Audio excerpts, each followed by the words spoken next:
Well, look, I mean, that's a great question. And I make that argument a few ways. One, social media, let's take Facebook for example. Facebook is one of the only ways that campaigns can actually directly target individuals. Think about all of the money being spent on Don Huffman's race up in Dallas, right? So Don represents only one area, one of, I think, like 12 Senate districts that actually touch the DFW media market. So to actually reach the people in his district on television, he has to run ads to 12 other districts, to 11 other districts. Online, I target his ads directly to individuals. I can take the Republican Party voter file and I can run that as a match against Facebook's database and just target Don's ads to individual voters. Okay? That is awesome. And that's something that people can't do on television. So one of my largest races last cycle was Linda McMahon's Senate race in Connecticut. Linda and her husband Vince on the WWE. She spent about $55 million on her campaign just last cycle. She spent, I think, another 50 2 years previously. We spent about $1 million online last cycle, which was a lot of money in a state of, I think, 3.7 million people.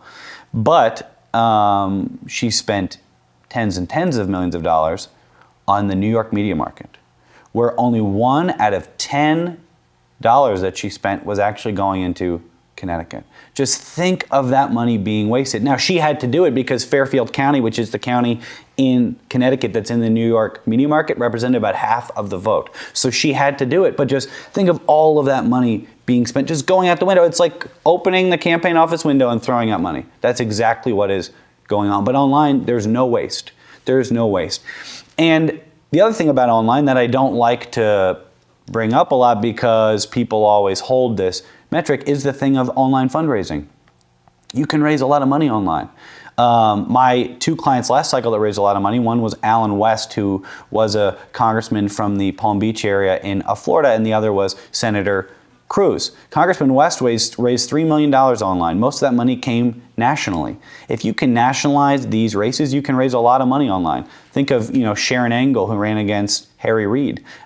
Think of Christine O'Donnell in Delaware. So you can raise a lot of money online. And search advertising. Since you're only paying when someone's engaging with what you're doing, that's another reason why this is effective. Did you know 38% of people don't know the difference in a paid search ad and an organic search result? 38% of people, when they search Dan Patrick, they don't know the difference in us paying for something and that actually being organically within Google's search engine. So, there was a study done, a bipartisan study done after the 2012 elections by Public Opinion Strategies, which was Mitt Romney's polling firm, and a similar Democratic firm. And they asked voters, where do they get information that they trust the most? The internet was number 1. There was a recent study done that people spend 3.9 hours a day on average watching TV, 3.8 hours a day online. Now, they could be doing both at the same time, as we discussed in that.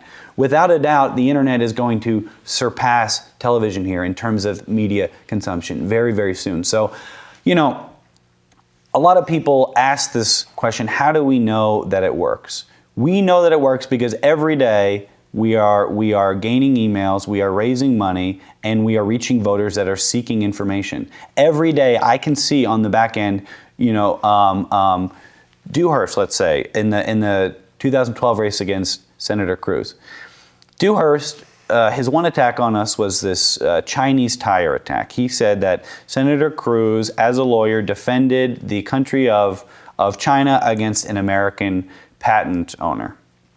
Well, how do we defend that using that 3-screen approach? There's no better way to defend this than online, because I fundamentally believe that the most effective and persuasive form of advertising, of any form of advertising, is search advertising. Because it's the only time that a voter is actually proactively seeking information at their time of decision of somebody. When I went to vote 2 elections ago here in Austin, I was sitting outside of the voting location searching for all these down ballot races that I didn't know anything about, and I took cues from what I was seeing. If the Democrats said vote for this person on search ad, I knew I was going to vote for someone else.